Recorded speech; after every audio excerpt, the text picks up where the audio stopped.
కమలాకరుడు మహాభక్తుడు.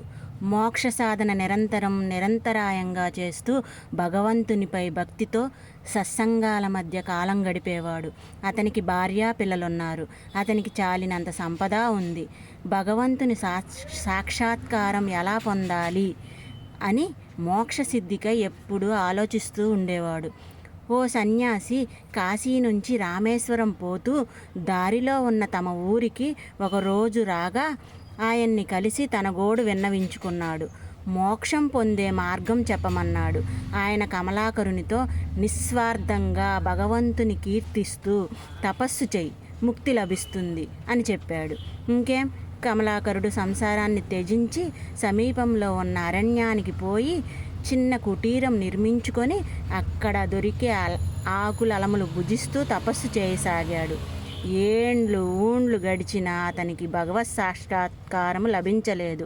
అతను విసిగిపోయాడు. తనకు సలహా ఇచ్చిన స్వామీజీ కాశీ పోతూ తిరుగు ప్రయాణంలో తమ ఊళ్ళో బస చేశాడు. కమలాకరుడు విచారవదనుడై స్వామీజీని కలిసి తను సంవత్సరాల తరబడి ఆయన సలహా ప్రకారం స్వార్థం లేకుండా భగవంతుని స్మరిస్తూ తపస్సు చేసినా తనకు మోక్షం సిద్ధించలేదని, సర్వాంతర్యామి ప్రత్యక్షం కాలేదని వాపోయాడు. సన్యాసి, కమలాకరుడా, నేను నిస్వార్థంగా తపస్సు చేయమన్నాను, కానీ నీవు మోక్షం కోసం భగవంతుని సాక్షాత్కారం చేసుకునే స్వార్థంతో తపస్సు చేశావు. అందుకే ఫలితం దక్కలేదు. సంసారానికి కావలసింది అడవుల్లో తపస్సు కాదు.